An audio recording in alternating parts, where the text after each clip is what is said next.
Hi there. My name's Brian in Tisdale, and I'm just here to let you know that I care about you, and I don't even know you. I simply care about you because I promised myself that I would care for others. And since I've done that, my entire life has changed. I used to go out there and use people, abuse girls, and I would have ways to find certain people because I was the devil. I was the person out there stalking people trying to get a better way of life because I didn't know any way but one way, and that was to take, no matter how the means, but I had to take it because I wasn't strong enough inside to go work like the normal man and make the money or do this. I always had to do everything the hard way. So at home, it was hard. It's very hard. I love you, Mama, but it was very hard in all kinds of ways.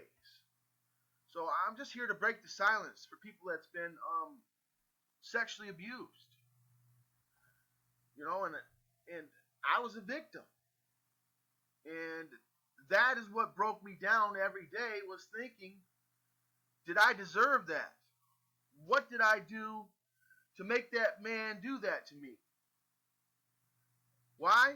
Because I trusted him as my softball coach at the age of 8 years old. My softball coach got me alone at his house like many times, but this one particular time was different.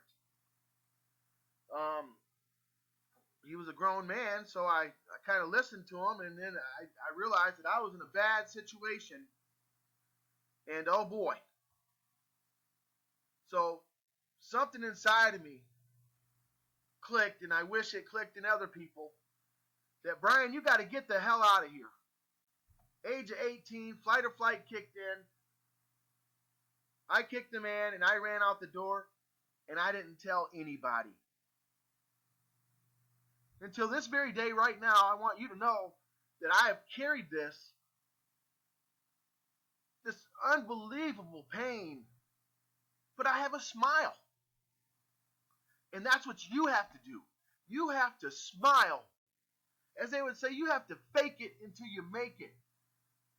Well, that's a strong word to me because I had to disguise it to uprise it. So what I did was I got myself and I started trying to change my life. I went to jail. I was homeless, used a lot of people, done a lot of bad things in this small town called Dowagiac, Michigan.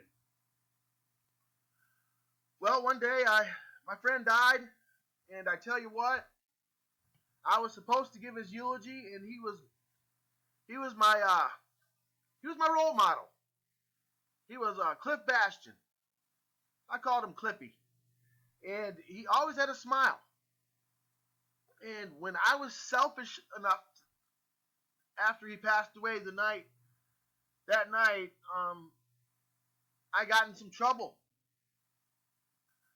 I got in some trouble, and got in a big fight. I was very angry at myself and everybody else. I beat up 4 people in the back of a parking lot called Zeke's, and I grabbed this girl's hair, which I hope that anybody can forgive me for that. Yes, I did grab her hair, and I went to jail. And that's when I found the Lord. And after 4 months, the Lord got me to save myself, and I had 20 people at the altar with me up there in jail, and in that gymnasium is a very powerful place. But I found the Lord in jail, and everyone says, okay, well, everyone does that. Well, not everyone does that. There you can tell the fakes. But beside the point, one day the Lord said, Brian, I'm going to get you out of here. You've been in here. You've done what I've asked, but now I'm going to break those knees down, and I'm going to put you on the scummiest floor ever, where 30 men do their thing in the bathroom. There's one shower, and you're going to get on your knees, and you're going to tell me that you're sorry and you're humble because you're looking at some trouble. But I see your heart, and I know your heart, and if you keep this promise, we're going to go places. Well, I got down on my knees, and I gave the glory to God. I sure did. And next thing you know, I was out of there a week later. And thank God everything came out the way it did. No felonies, no nothing. I did my time. But that was 10 years ago. So the moral of the story is this.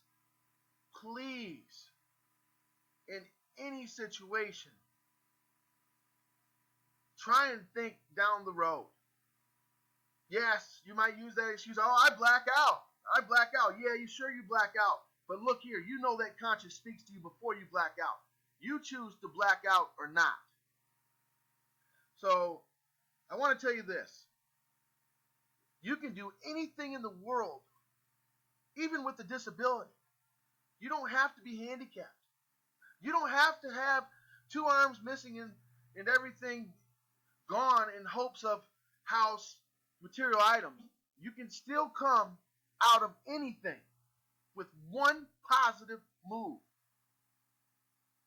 One spark starts the fire, and it's all downhill from there. Believe in yourself. Take the handicaps, your mental handicaps, speak them out. Get them out of that soul. They say don't speak it into existence. Well, some things you have to just get it out and let it out. Yes, I was raped when I was young. And yes, he got away with it. And yes, I beat myself up for, 32, 33 years? But I am becoming successful because I let go of that. I can't blame nobody. I eventually can't blame myself. But what I can do is help someone avoid this. So the moral of the story is, it's not about hitting miracles. It's about giving miracles. Miracles come in many fashions. A miracle could simply be saying hi to somebody because you have no idea. You could be the first person that says hi to someone in a year, or you don't know what's under the skin. So I just want to tell you, go out there and inspire someone. Hug them. Lift them up. If you're lazy on the couch, get up and clean the floor up because challenge yourself. You know that you have to. You can't just keep sitting there. You can't keep using people. You can't keep breaking down your woman or your man. You can't keep trying to start a fight because you want to leave and go hang out with your friends. You can't keep doing that. It's time to change your life because you're going to change others through your life changing. So, there you have it. Go out there and be selfless. As givers, when we give, we're set free. I give all the glory to God and everyone in Dowagiac that has inspired me and continues to inspire me. Thank you. I am free.